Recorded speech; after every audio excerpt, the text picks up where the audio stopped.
right, ladies and gentlemen, if you didn't learn enough during that quiz, it's time for you to learn some more. We've got a masterclass up ahead, powered by NIFT and a number of US universities. So to lead the discussion, I'd like to call up Professor Sibichan Mathew from NIFT and Professor Anne-Marie Fiore from Iowa State.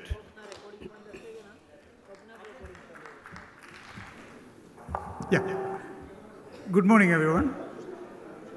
The quiz has already raised the curiosity levels, and that's a good state of being to receive what professors are going to deliver. NIFT and Iowa State University is happy to be part of the India Fashion Forum. And at the outset, I thank Mr. Amitabh Taneja, Mr. R.S. Roy, Ms. Anjali Sondi, Mr.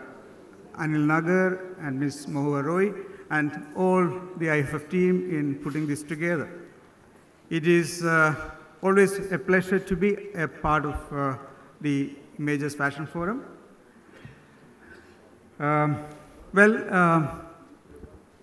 the conference, at the Fashion Forum, Images makes it a point to give you adequate inputs to take home, and of course, the changes happening in the industry.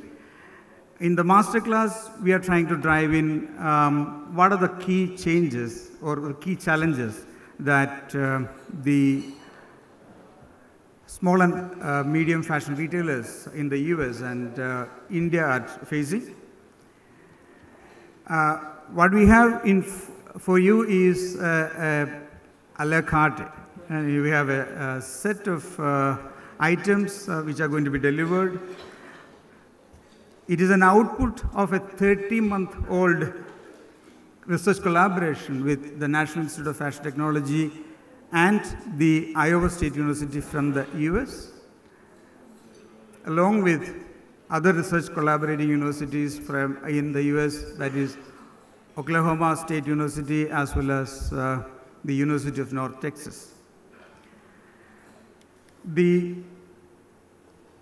masterclass is relevant to the participants in many ways. The format in which it is organized is that we have 7 modules that is prepared.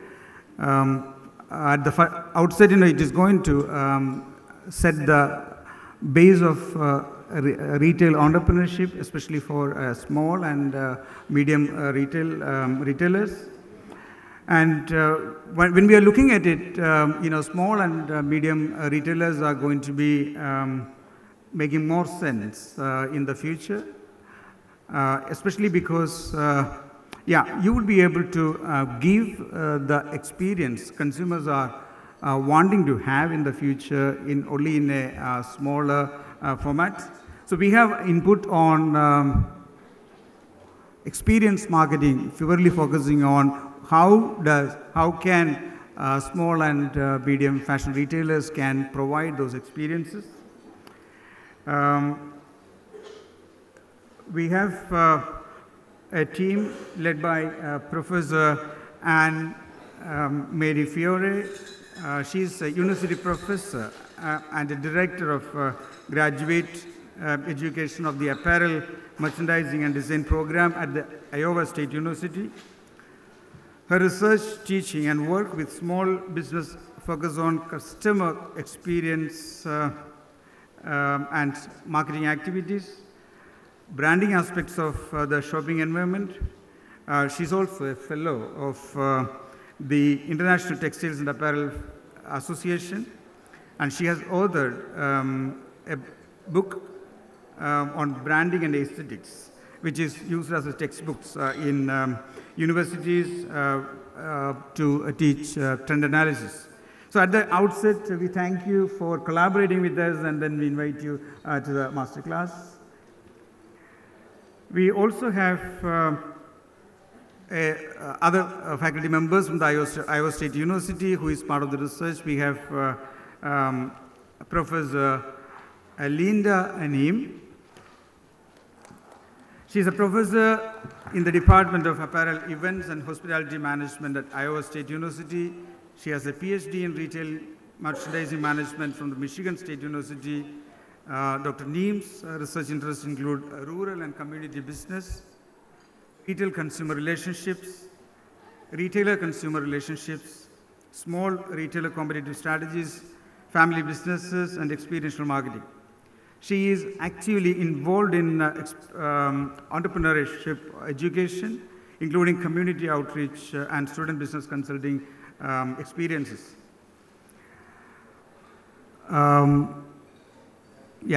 Welcome, Professor Linda, to the. We have Dr. Amrit Sadajar, and from the Iowa State University, we have Professor Elena from the University of Iowa State University. She's also a professor from the same department. She has an industry and academic experience in Russia and the US. Her research focuses on trends in the global textile and apparel industries and markets and sustainability.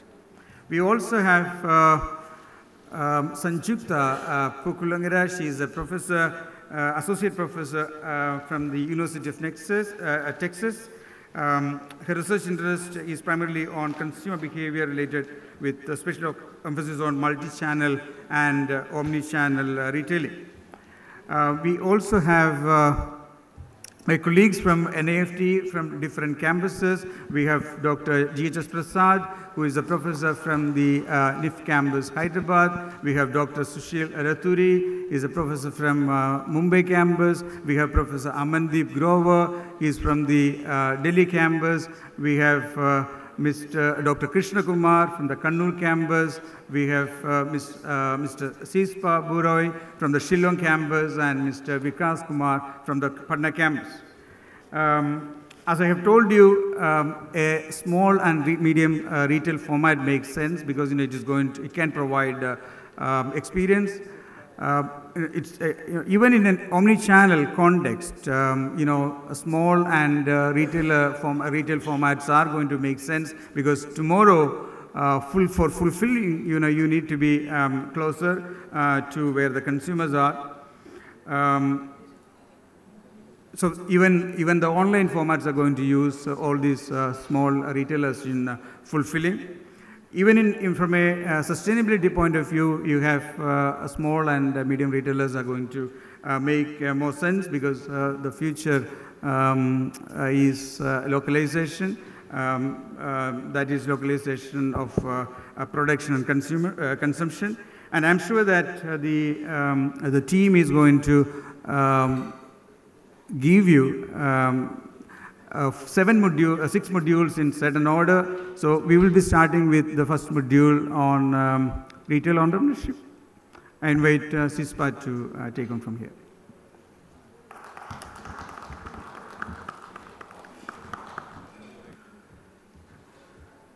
Good morning, ladies and gentlemen. In the US and India, rural areas have been significantly impacted by economic and demographic change. To better understand the characteristics, challenges, and opportunities related with retail entrepreneurship in rural and urban areas, this module provides an overview of issues associated with small retail business operations in the US and India. The small business scenario. So India currently has more than 48 million small businesses, where the micro, small, and medium enterprises contribute nearly 8% of the country's GDP, 45% of the manufacturing output, and 40% of the country's total exports. So small businesses in India create about 1.3 million jobs every year. And that's why we see that it has a large chunk to contribute to the country's employment. When we look at the role of small businesses in rural India, we do see that they do create a lot of employment opportunities. It prevents migration from smaller towns and villages to the cities and the metros, and it reduces inequalities. Okay, it reduces inequalities in terms of income.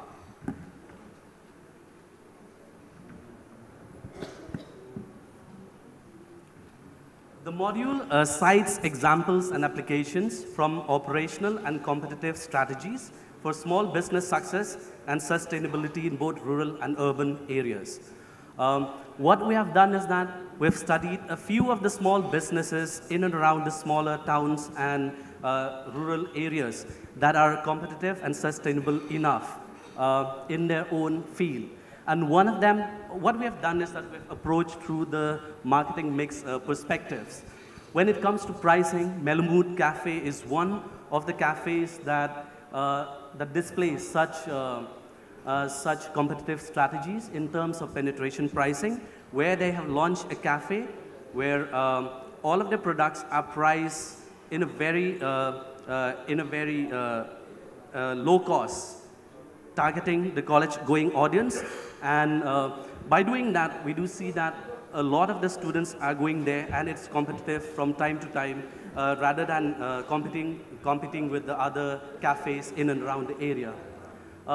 Trendy Affair Boutique is one example in which they have done the skim pricing by offering better values, by increased levels of customer service, in which they have installed a coffee machine in the store, superior product knowledge, and developing key locations, including going to the customer.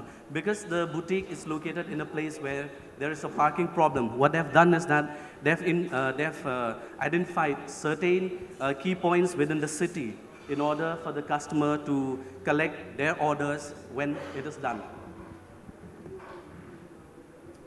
This is the picture of the Melamud Cafe and the Trendy Affair Boutique below. When it comes to the product or the service offerings, we do see that in smaller towns, what usually happens is that stores that stock a broader selection of products rather than a few of the products do succeed more.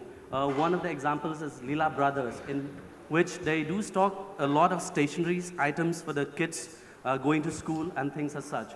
And Ohio Footwear, where a product differentiation strategy is achieved through product delivery, not just by selling the product and customizing products for the customers, but they do have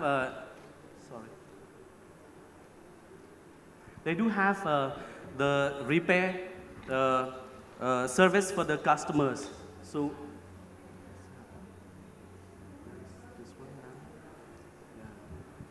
so where repair and warranty work is also being done in the store, and the customer training, in which they have they do teach customers to take care of the leather products, and as well as repair damages which are small that they can do at home. This is a picture of Leela Brothers and Ohio's footwear. When it comes to the place, effective use of location variables is being displayed by Wild Nectar. Wild Nectar is one honey brand that is being started by a small entrepreneur over there. What they've done is that they have introduced the home delivery to orders that amounts to a certain rupees. And what they've also done is that, like I said, because it also doesn't have like big stores, and the stores are located at places where traffic is an issue and parking is an issue. So what I've done is that I've identified pickup points within the 4 corners of the city, and they make them available to the customers whenever they have ordered a certain amount. And the superior distribution in all the stores that stock related products.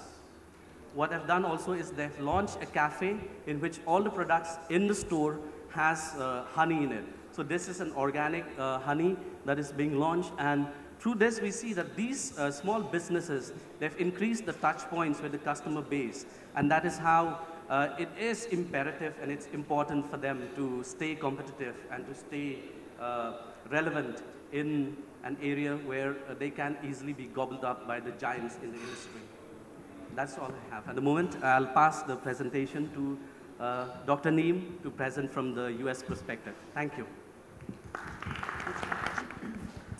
Okay, as Siewspah mentioned, we have been learning from each other throughout this project, and he kind of laid the context for the Indian perspective and what's going on in terms of some strategies that have worked for small Indian retailers. So I'm going to talk a bit today about small independent retailers, primarily in small and medium-sized communities. That's where I do most of my work. And I thought we'd start out just quickly looking at this map, and you can see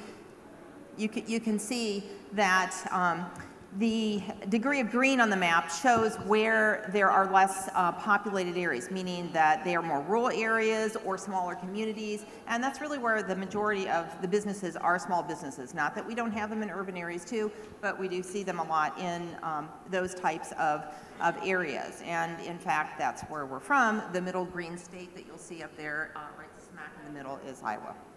Okay, there are some differences too in terms of how small businesses are defined in the U.S., just so that you understand what I'm talking about. In the U.S., small businesses are defined as 500 or fewer employees. We're also looking at those that are independently owned, obviously not dominant in their field of operation, and some of them are even micro businesses, very small, 10 or fewer employees. As we look at some of these challenges that retailers are faced with, and I saw a lot of similarities between U.S. small and rural communities and those in India. As you see here, that declining local market, in terms of competition from chains and from the internet, narrowing profit margins. Sometimes community members will go out of the community to shop, not just shopping local, et cetera, availability of qualified employees, et cetera. Those are all challenges. I also threw in here some trends that we see in the United States that just are pervasively impacting small businesses, and I think we certainly have seen the same here in India. So obviously looking at more multi-channel, now transitioning to omni-channel, having more mobile options, digital options for your customer. The customer really wants to know that you're being authentic with them. They can see all aspects of what's going on in the relationship, the transactions, et cetera. So rewarding transparency. They want it quick. They don't want to wait for it. So that's that narrowing window. And then also personalized customer service, that they still matter. So those are some major retail trends. My image that I have here, the merging of digital and Main Street being where our main shopping districts are. I mean, they're just really, coming together, and that's the expectation. Okay, so we're looking at distinct competitive advantages. I'm just going to share with you a few strategies here in a moment that will help these small businesses to differentiate themselves and hopefully be able to sustain better in operation.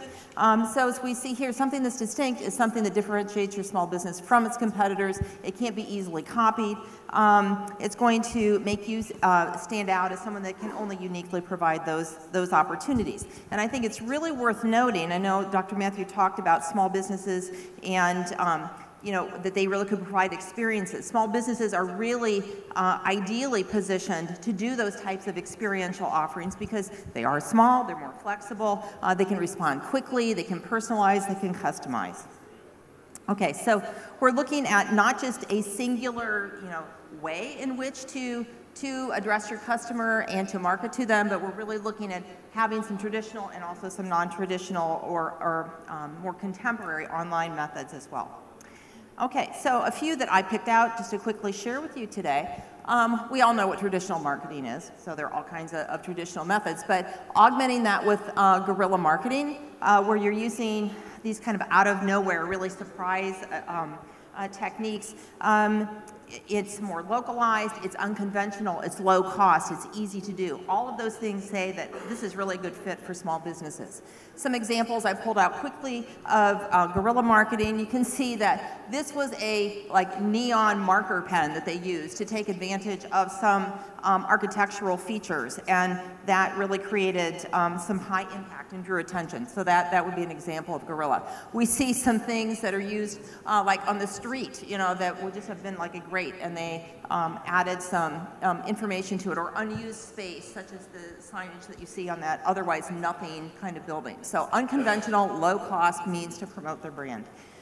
Social media, certainly, we know is a really important strategy, and I guess I'll just suffice today with saying that we need to integrate social media with our existing marketing efforts and use it in order to communicate with your customer and enhance that overall customer experience. So it's an opportunity to have more frequent engagement with your customer.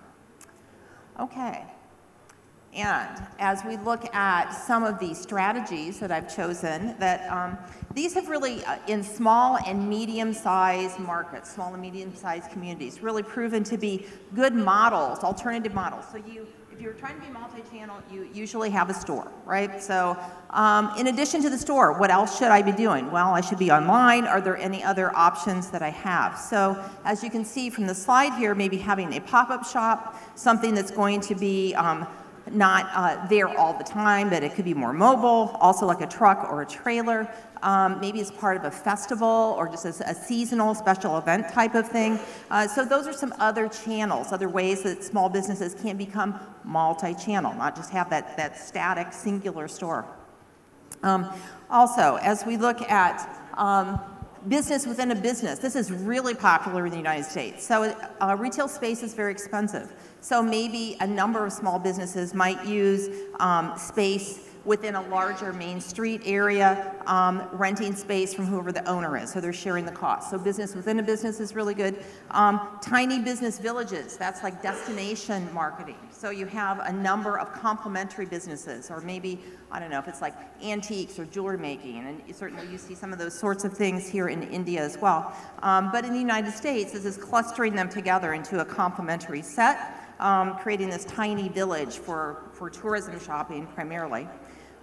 Rural sourcing. So buy local is a really big thing in the United States right now, and customers are increasingly wanting to see that those products are sourced local. They want authenticity, they want to know where the product comes from.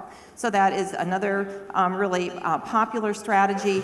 And then that omni-local, we've talked about omni-channel, but thinking about how you will utilize that, but on a more local basis. So good fit for existing small brick and mortar retailers looking to reach more customers, etc. So I'll wrap up right there with saying that this whole buy local, shop local is presenting itself in different ways. So it doesn't mean just a static store. There could be lots of different ways in which the consumer can reach their customer, even if they are in a small business in a small and medium-sized market. There are lots of opportunities. Okay, thank you.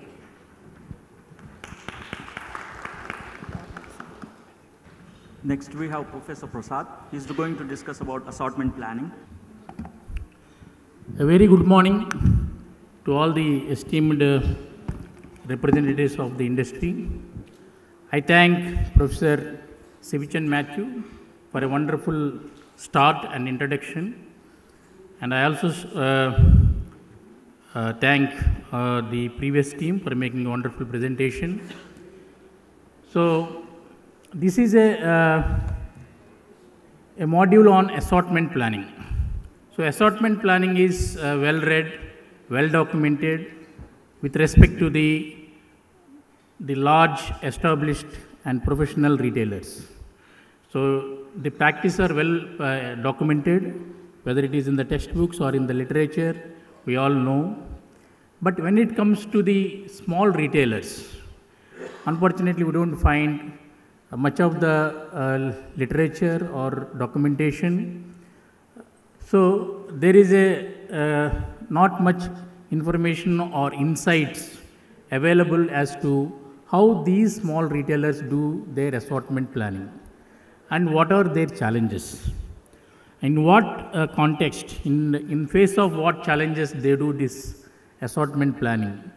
So this is the credit for identifying this gap of studying small retailers goes to Professor Anne Marie Fiore, who is the lead of this project, and we are thankful to her. Thank you. So this is in this team, apart from myself, we also have Professor Jane Swinney from Oklahoma State University, and we have Professor Jessica Hurst from Iowa State University, and we also have a research scholar, Miss Daniel from Iowa State. So all of us have done a study, and they have studied small retailers in US. I have studied small retailers in India. And especially I have interacted with the small retailers in Telangana and Andhra Pradesh states, where it is easy for me to approach. So I understood there are many challenges that they are facing. So in view of that, I asked them what are their practices, how do they plan their assortments, and we got a very interesting insights and how they do it, and we all have documented that, but we have a short time here, and soon we are going to bring all that in the form of a publication, and it will be made available to the industry and academicians very soon. But what I would like to see, tell a little bit more here is that what are the challenges against which they are working, what is affecting them, so that they have to really struggle to make their assortment planning. And so it is really interesting to see how they are surviving against these odds vis-a-vis large established professional retailers. So that is what let us look at. So assortment planning, we all know it is always important in fashion industry because of these following reasons. We all know that there is a risk of obsolescence, product obsolescence, that makes assortment planning all the way more important compared to the other products, and higher product turnover, longer lead times, and wide and deep assortments that we have to necessarily keep in, especially in the case of apparel. So coming to that then, what are the challenges being faced by the small retailers? So the retailers, basically one is that they are unorganized. All these small retailers, they are highly unorganized. They are operating as a small independent retailers, and majority of them are single store operators. So they usually have only one operation, one store at max 3 stores in different locations, and because of that, their sales volumes are very, very limited. Their volumes are very, very limited, and these are generally managed by owners and family. So they are owned and managed by a family. So this is also again a challenge. And coming to the main challenge that they face is the supply chain management. So they don't have a proper supply chain management opportunity because of their small business volume and the lack of the professional knowledge as to how to manage the supply chain. So that is one of their major challenge. Many of them do not have direct access to the manufacturers. So many of these small retailers I spoke, they are not knowing the right resources where they can buy the merchandise. So most of them are dependent on middlemen. They are dependent on middlemen, and this dependence on middlemen is increasing their cost prices. It is increasing their cost prices. Consequently, when they are selling in the stores, it is getting difficult to compete with the established retailers, and it also diminishing their ability to choose merchandise from wide choice. So they are not able to choose the merchandise from a wide choice. Had they had access to merchandisers or wholesalers, they will have definitely better choice. Because they don't have that, whatever is offered by middlemen, they have to choose from that. And many times the supply from middlemen is also not very reliable. The supply from middlemen is also not reliable. And another important factor which is acting to their disadvantage vis-a-vis the large retailers is their inability to invest in IT solutions. So IT packages, the ERP package or any IT solutions, you know that they are expensive. Since their business volumes are less, they are unable to invest in good IT solutions. So because of that, they are unable to do any kind of data analysis of previous sales. So what they have sold, how much they have sold, what sizes, in what ratio they have sold. They are unable to do any scientific analysis of that. That is becoming a major handicap for them.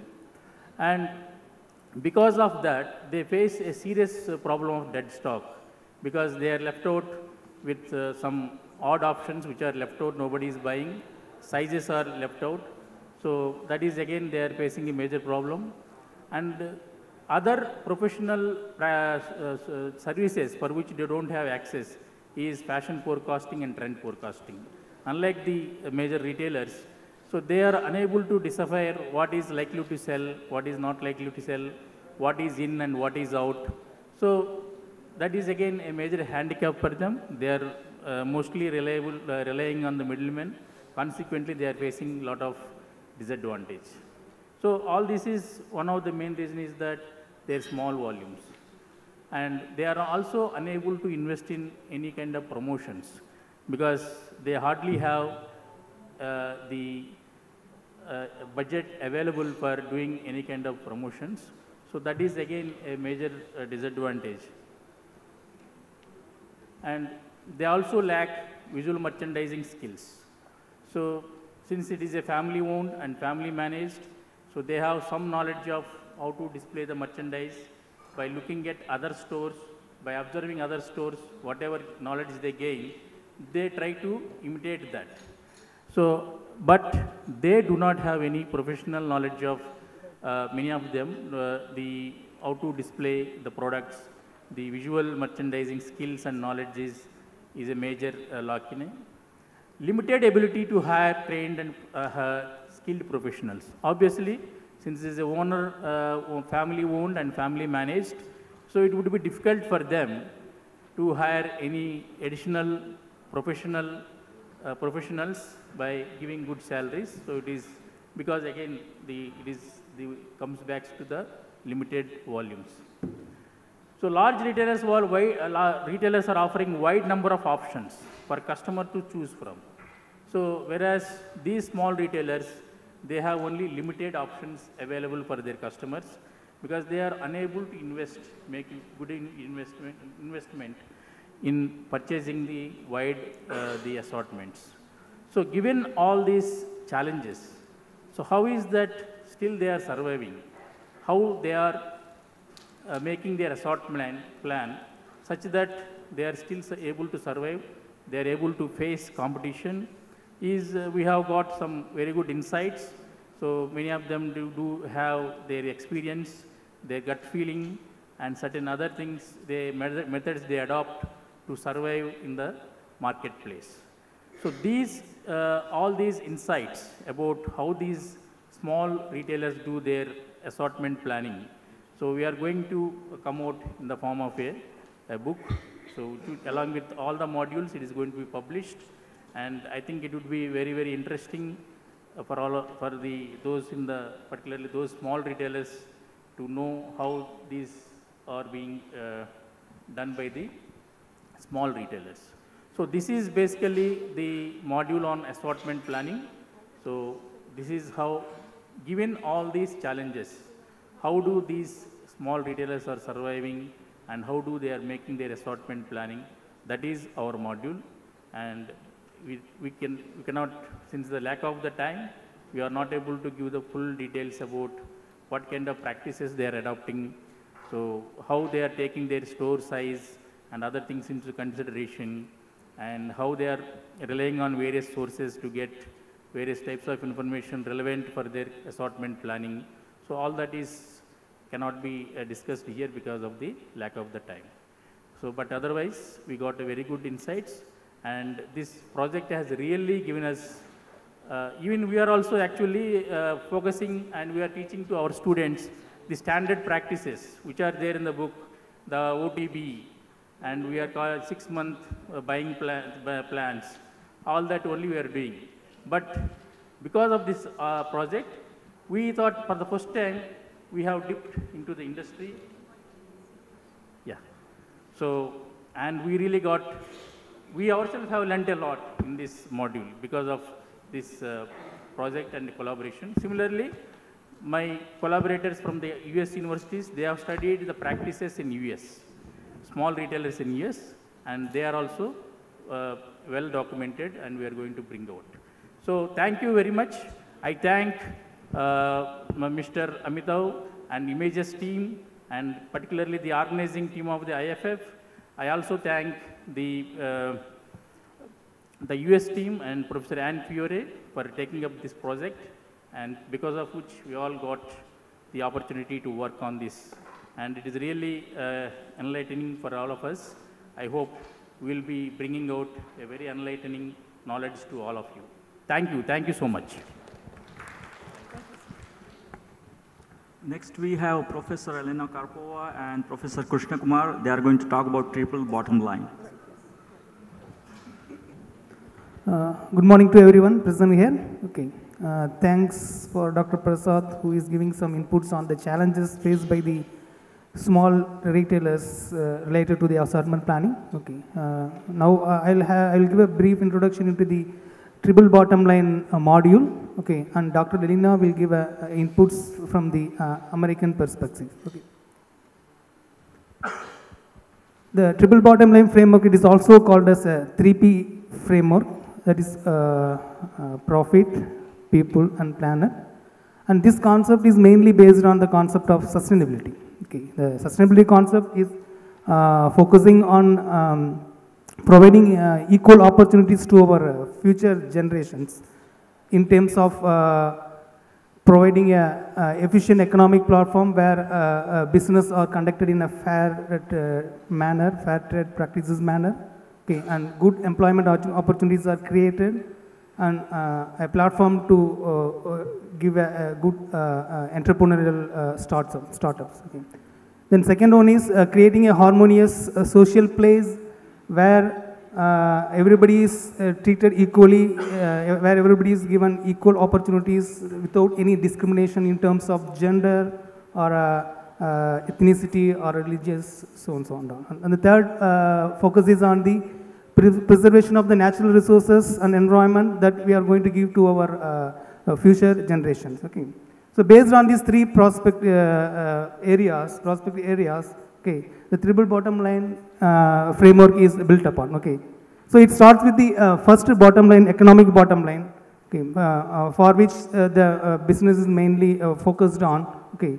So it focuses on the profit growth, okay, consistent profit that should be maintained by the organization, and it also talks about the economic growth, how they expand themselves over the period of time, and it also talks about how efficiently they do their business operations. So that is the first bottom line of the triple bottom line. And second bottom line is the social bottom line for whom the business is being done. Okay, this bottom line focuses on the how much employment that is being produced by that particular organization to the society, whether that organization is employing child labor or not, how that organization helps to build up that community build up, development, and also the focus is on whether the particular organization provides the products or services that really meets the consumer needs. Okay, so that is the second bottom line. And the third bottom line is the environment bottom line, where these two exist, economic bottom line and social bottom line exist. Okay, so this focuses on the what are the pollution prevention measures taken by the particular organization, how much chemical they use in their business, what are the effluent treatment plans they have, and how much wastage they create. Okay. So these are the three basic bottom lines. Then next comes the intersections. Okay. So the first intersection comes the social equity intersection. This focuses on whether the particular organization provides a right wage to the workers, whether workers are treated equally and worker rights are being maintained, and gender equality is maintained in their businesses, and also the fair trade between the consumers and also fair trade between the suppliers. Okay. So, yeah. Okay, the second intersection is social ecology. So this focuses on the health and safety of the society and also the environment, and also it focuses on the natural resources that is being used by the particular organization. Okay. So third intersection talks about the green economy. So it focuses on the how much efficiently the organization uses their resources, whether in terms of the human resources or any other natural resources. So that is one of the focus. And second focus is how efficiently they are using the energy, and also they are going for the alternative renewable resources for their organization. And third is the main strategies related to the sustainability, that is reduce, reuse, recycling, all those, how much they engage themselves in these activities. So all these activities comprises, then finally comes to the focuses on the sustainability of the particular organization. Okay. So generally, mainly the performance of the organization is mainly measured based on the first bottom line, that is economic. But that may not be a right one, because the company might have made enough amount of profit by not following ethical practices that related to these two bottom lines.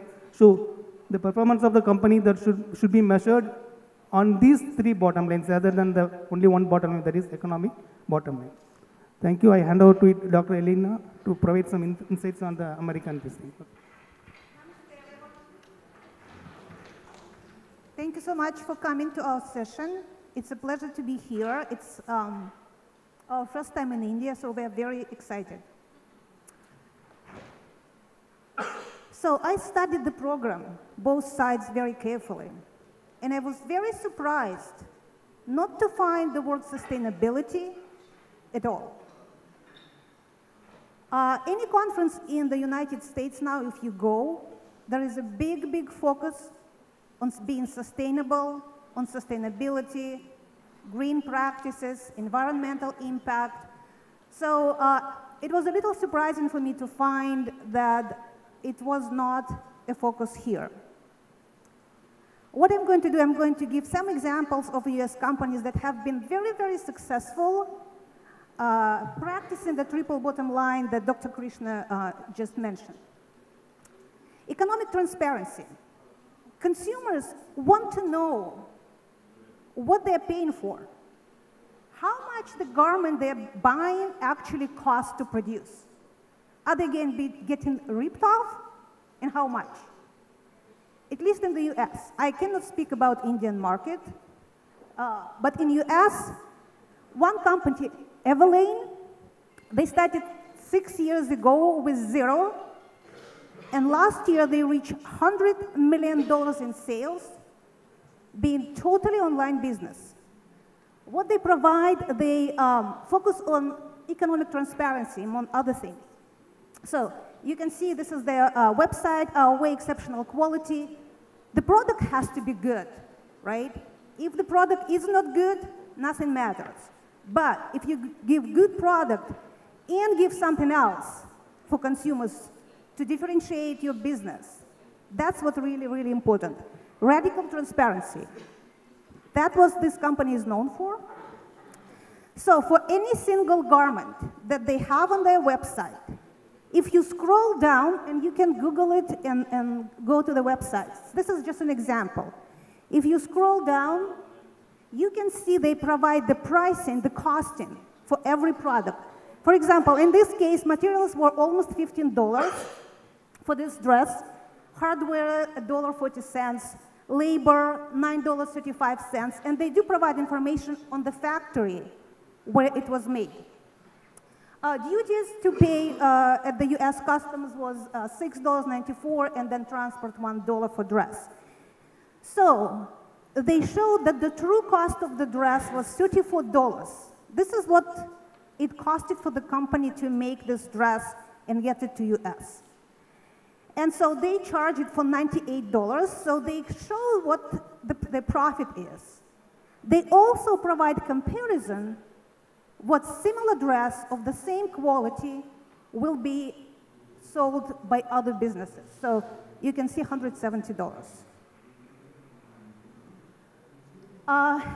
Switching from economic transparency to some of sustainable strategies. I'm sure you are all aware of these 3 R's. Just a couple of examples in terms of reusing products that are already in the marketplace. It's a very small business. It's based in the New York City, Fab Scrap. So the company collects scraps of fabric from designers and brand headquarters in New York City, from about 100 different companies, and they resell it in physical stores as well as online to anyone who would like to buy. Lots of students, design students who have to make their garments, find it very attractive to buy because it's inexpensive. There is a big variety of fabrics. You can see they group them by color. Resale disruptors is a new big thing in the US. It's online secondhand fashion retailers. They provide carefully curated assortment of gently used brand name products, and is growing 20 times faster than traditional retail in the US right now. ThreadUp is one example of such company, and you can see it's the largest online thrift store. A lot of US consumers are really bored with traditional retail. So they want something more exciting. They want a treasure hunt. And if you go to a thrift store, you never know what you're going to find, what kind of bargain. And so it's been very, very popular in store as well as like traditional brick and mortar stores as well as online. Here's another example, peer-to-peer online platform that connects people and their wardrobes. It grew by 150% in 2015. Okay, one more example. This company uses unique materials. They use the cover, textile cover of trucks that are no longer usable for this purpose and make bags and accessories. Each product is one of a kind because it's crafted depending on the design of each individual truck cover. And so they operate stores in 10 countries, and this is their newest store in Japan, right? They only used materials that were discarded, basically, for their products. Okay, how many of you have your own business here? Oh, like, that's it? How many of you work for some other business? Okay, so what do you think? If you had to rate your business today, from 0 to 5 being not so sustainable, 6 to 10 being like very sustainable, how would you rate it?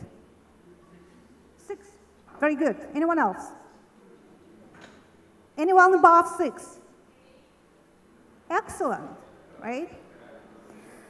Yesterday at one of the panel at the beginning of the day, someone mentioned that, oh yes, sustainability is a problem. It's not a problem, really. It should be the way of life.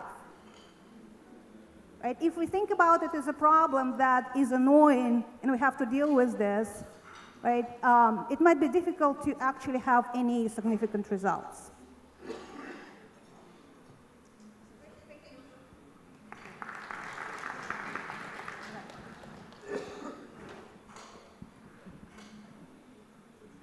Next, we have Professor Anne-Marie Fiore and Professor Sushil Raturi. They are going to talk about experiential marketing. Okay, good morning, everyone. Is the term experiential marketing, is that new to you? Have you heard of that term before? Is that common within India? Pretty common?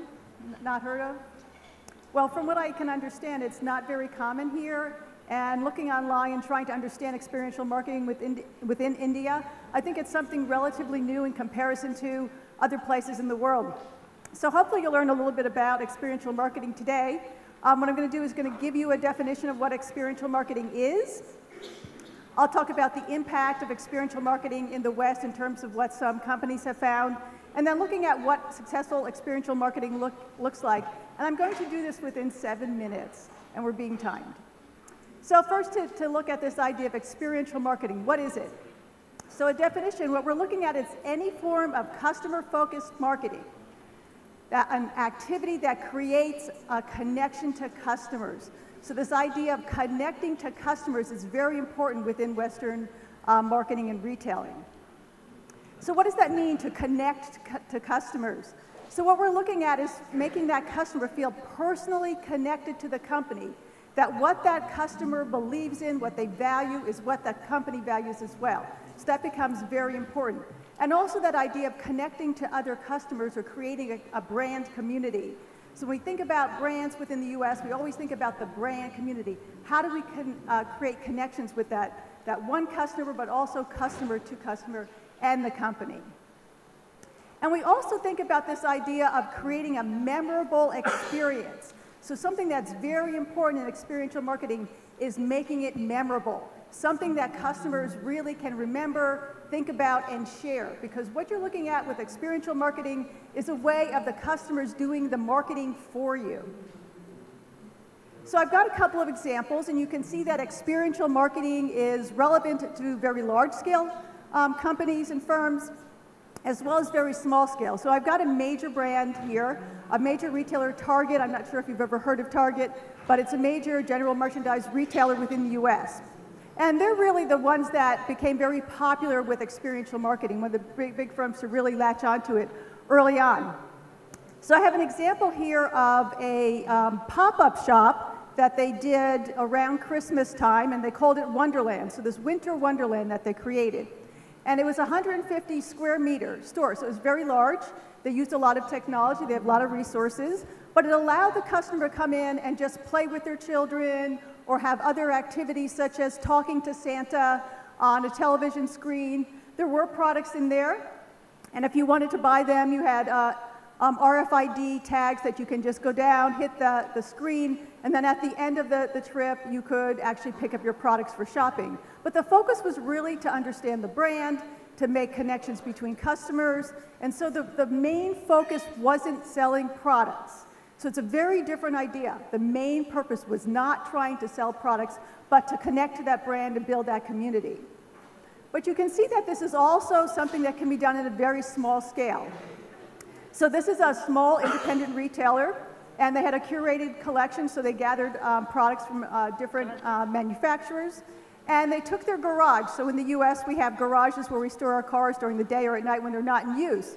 So they took that garage, and it's not looking very nice, it's very basic, but they turned that into something that was very more attractive, more exciting to go into, and so they just used one can of paint. They used paint tarps that you put down on the floor when you're going to paint to keep the floor from getting paint on it. So it was very inexpensive to do. They brought in the collection of apparel and household goods, and they sold it. It became very attractive because it was an unusual place. So one of the things about experiential marketing is that you have to bring in that element of surprise, newness, and so by holding this particular shop within a garage was something new and attracted customers. Thank you. So when we look at this idea of what's the impact? So you're looking at this idea that there are 77% of marketers are saying that it's a very important, vital strategy to what they do. Customers say once they've gone through experiential marketing that what you're looking at is they're more likely to engage with that particular brand. So what makes it successful? What does experiential marketing look like? We can look at 6 key factors to success. Multi-sensory. You have to think about all the senses when you're designing this space. There needs to be the repetition of brand elements, so everything needs to be very carefully designed within experiential marketing. You have to have physical connections to that product. You have to be able to physically deal with it, touch with it, interact with it in many ways. And you need to learn from your customer. You're trying to gather information from the customer, as well as the customer trying to gather information from the brand. You have to be personally connected and relevant to the customer, so whatever you do, those activities that you have there, it has to relate to their lifestyle. And it has to be emotionally arousing or engaging. So I have an example here, North Face, which started out as a very small firm within the US and California. Just a couple of guys that like to do mountain climbing. They formed North Face. It's now a medium-sized enterprise. But this is their pop-up shop. And so in this pop-up shop, you can see the images, large-scale images of mountains. You can see the bright colors. That's engaging the senses. In terms of repetition of brand elements, the mountain relates to their brand name. North Face means the north face of the mountain, the hard side of the mountain to climb. The shapes in there are colored, repeated of the brand elements themselves. So it builds some interest or engaging the senses and that repetition of brand elements. Also, what you're looking at is that the customers and brand need to interact. So you can touch the product, try it on, physically get to it, but also what you do is you hire brand enthusiasts, not just salespeople, but people that are really in love with that brand, who just gush about the importance of that brand to their life. And that really builds excitement with the customer. And there's usually some sort of activity in there. So in this particular activity, it needs to be personally relevant. And in here, they basically pull out the floor. So the floor retracts. And so you're standing in this room, the floor gets pulled out literally from underneath you. And you have to climb up those pegs just like you would be climbing up a mountain. And then they give you 30 seconds to jump to try to get to the jacket that's in the middle. So what they're trying to do is reinforce that idea of it's the brand element, the message, the identity of that brand of being adventurous, that you're independent, you experiment, and you're really self-reliant. So if you're the only one climbing that wall to get to that particular jacket, and they pull the floor out so you're dropping about 10 feet. So it's really building that identity with that particular brand. And so you can see this. If you were standing in there and you were trying to like hold on for dear life, there aren't snakes or alligators below, but it's a nice big pillow that you're jumping into, but still it's kind of arousing emotionally. And if you just think about that joy that you would get when you challenge yourself and you succeed to win that jacket, it really builds that sense of excitement for that customer. So in the end result of what you're looking at with experiential marketing, you're looking at this idea of building that sense of connection to that brand. It's reinforcing that identity that you have of being very independent, self-reliant, outdoorsy, and you're building that sense of community. Now you have all these other people that have gone through the same sort of experience trying to win that jacket. You provide a sense of pleasure and delight. So when you think about delight, not just pleasure for a customer, but you also want a sense of surprise. And so when you're in there and the floor is pulled out, that's that element of surprise. That really helps you engage in that particular event. And the end result is that it needs to be buzz-worthy. So what you're trying to do is get people to say, let me tell you what I did today. They get online, they talk to their friends face-to-face, and this really builds that experience for the brand. Okay, thank you. I'm going to hand this off to Dr. Raturi. A very good morning to all of you. To continue with the experiential marketing, I'm going to present you the challenges which retailers are finding in order to create experiences.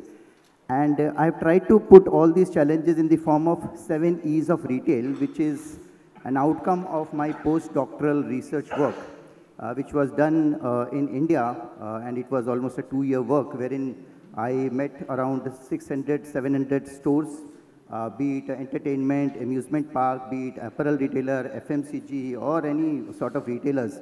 And I'll try to put in the findings of those the research work. Normally academicians are very enthusiastic and ambitious and they'll try to give you as much as possible. But I'll try to squeeze it down in 8 minutes, which is very difficult task, but let us see. Now, first of all, we need to know that why 7 E's of retail is required. We all, through my research, I found out that customers in today's time are looking for shopping experiences which are meaningful, which are personal. When we say meaningful, it means that which makes sense to me, which makes sense to all of you in different segment of the society. The experiences which are personal, which are emotional, and where there is a continuity. Now that's a big challenge for the retailers, that how do I create experience keeping in mind these 4 ingredients. The other challenge which I'm very bad with the presentation. Using especially the PowerPoint presentation. Normally in my lectures also, I never use PowerPoint presentation. So probably after 6-7 years, I'm using a PowerPoint presentation to deliver a session. Customers are also have indicated through their survey findings that they not only want shopping experience, which is in-store shopping experience, but they also want experience which is before they enter the store and once they move out from the store. Now, these are the 2 big challenges for the retailers, that how do I create experience which will be meaningful, consistent, personal, as well as emotional.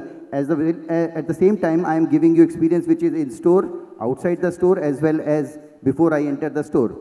Now, retailers need to devise experiential marketing strategy in such a manner that I'm able to acquire you, not only acquire you, but I am able to convince you to purchase. Also, I am able to bring you back in the store and indulge you in the repeat purchase, followed by a loyal customer and finally the brand advocate. Now, these 7 E's of retail that I'm talking about will help me or will help any retailer to identify which are those touch points in customers' purchase journey where I can add experiences. Now, those 7 E's that I'm talking about, which will help you to identify touch point and put experiences are: the first touch point is excitement, and I'll discuss with you in detail about all these. The second is environment in the store. The third E talks about the engagement. The fourth E talks about the experience. And fifth talks about entertainment, energy, and finally the encouragement. Let us start with the first one, which is excitement. We all know that the brands, retailer, they try to send messages in the form of campaign. It could be a technology-driven campaign, it could be a human-driven campaign, which is word of mouth, or which could be through store displays. Now, the research says that 90% of these messages which are given to the customer either look at them, read them, listen them, or hear them, or they just overlook them. And then there is a full stop. The message does not reach the logical conclusion. And we try to figure out that why it is not reaching to the logical conclusion. Logical conclusion means footfall.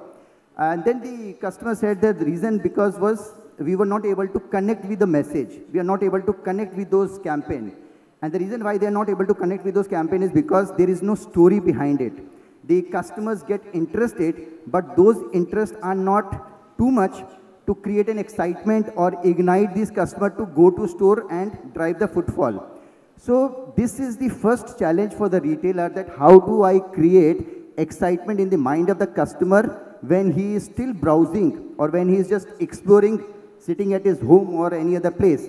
So if I'm able to add those experience in the form of story wherein he relate, so I'll be able to bring that footfall. And this is the reason why it is often said that the excitement creates footfall. That's the first challenge, first touch point where I need to create an experience. The second experience that I need to do is the second touch point, which is called as environment. Now my research have found out that 2/3 of the customers who enter a store immediately move out from the store because they find that the store environment or the store ambience is not creating a wow element. Okay, 3 minutes are left. So it's not creating the aura, the ambience is not created by the store environment. So I need to create an experience here in such a manner that the customer move a step ahead so that he indulges in the purchase activity. Now these are the visual merchandising elements which I need to create in such a manner that the customer stays back. So this is my second challenge for the retailer. How do I create experience at this second touch point? Now when I create an experience here, it has to be in continuity to the previous experience. That means there is a story which starts from the excitement and it continues here at the environment stage. The third E which I need to talk about is the engagement. Now once the customer passes on this environment stage, he now starts getting engaged with the merchandise. So first engagement is through merchandise where he starts looking at it. The second engagement is in the form of engagement with the sales staff. Again, this third stage, which is a third touch point, I need to create an experience which has to be in continuity to the previous environment stage. The fourth is your experiment. Now once I have that experience in my engagement stage, I move a step ahead and then I come to the experiment stage wherein I'm taking the merchandise in the trial room and I'm doing all those styling, mixing and matching. Now successful experiment will lead to your purchase decision. Now also at this point of time, which is my fourth touch point, I need to create an experience, and we should not forget that the experience that I'm creating for you here is in continuity to the story that I have created in the form of excitement and then environment and then engagement, and finally it comes to the experiment. And as I said, successful experiment will lead to purchase. Now the fifth touch point is when the customer moves out from the store, which is where I need to create an experience in such a manner so that he comes back to me and then he does a repeat purchase, he becomes a brand advocate and he becomes a brand loyal for my brand. Now whatever experiences I am creating in these 5 touch points has to be very energetic, has to be very entertaining, because if there is no fun element, if there is no entertaining, probably I'll not be able to create an enjoyable, pleasurable and memorable experience to the customer. Towards the end, to sum up, I would say that for all the retailers, if you have to succeed and if you have to acquire and if you have to convert these acquisition and make them a brand loyal and your brand ambassador, you need to identify your touch points, and it will vary from FMCG retailer to fashion retailer or consumer durable retailer. And you'll also have to figure out that what type of experience I need to give to you. keeping in mind your specific target customer and your specific product category. Now, I cannot create an experience in a generic manner, so it has to be very specialized.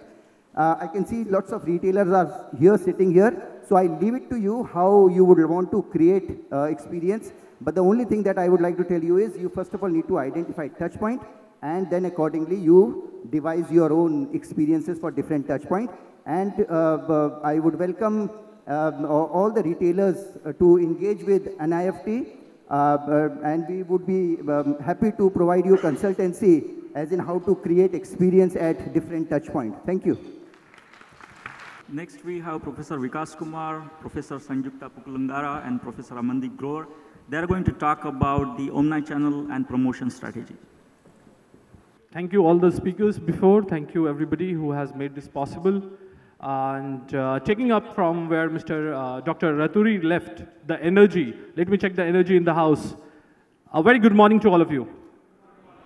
Okay, so now I'm here to with my team members to talk about the next module, which focuses on the promotional part of it. Now, I would take you to a slide which would be very common to anybody sitting in this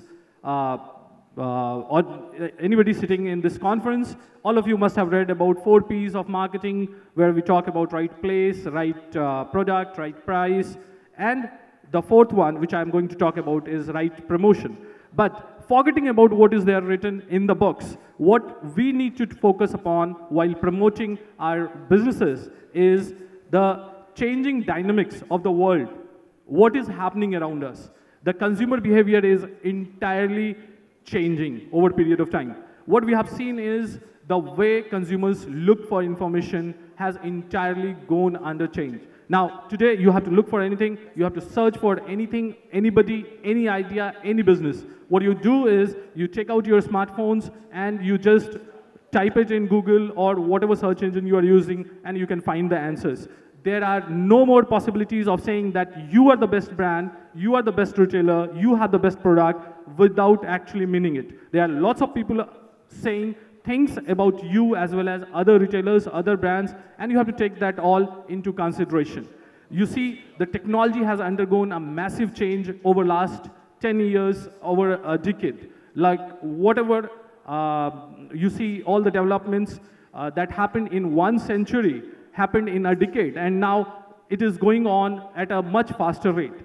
Your consumer is entirely changing. The way purchases were made, the way products were consumed, the way the advertisements, the way promotions were perceived, all has undergone a lot of change.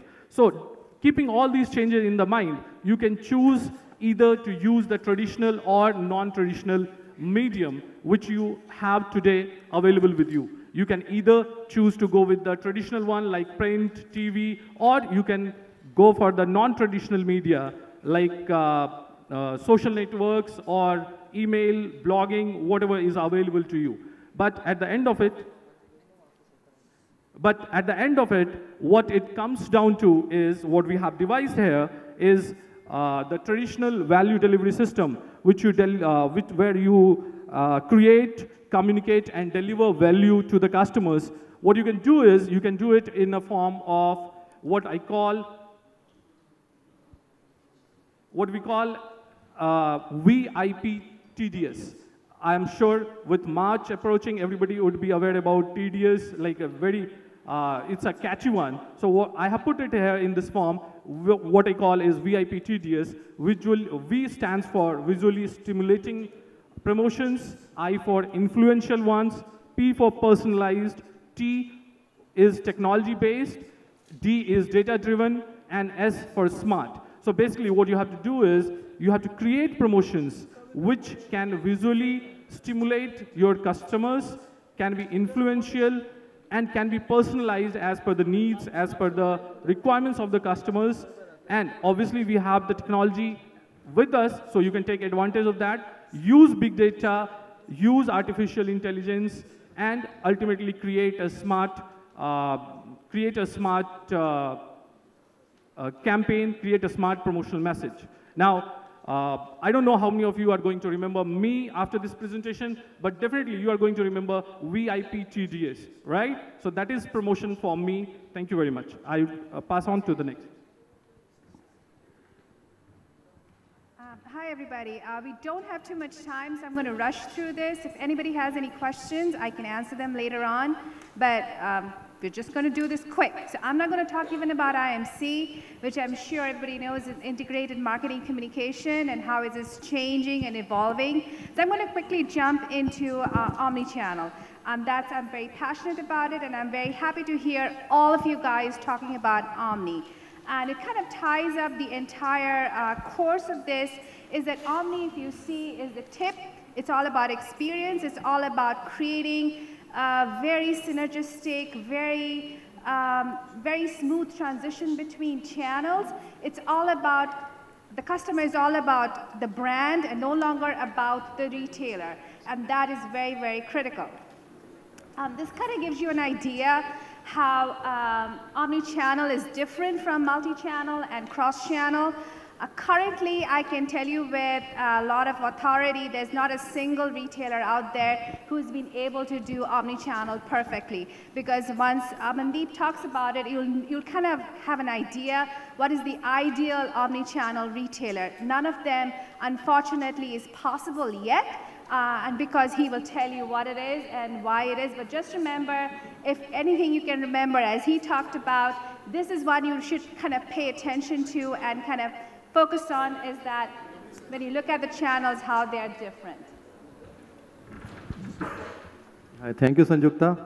And good morning, everybody. So we are running out of time, so I'll just rush through my slides.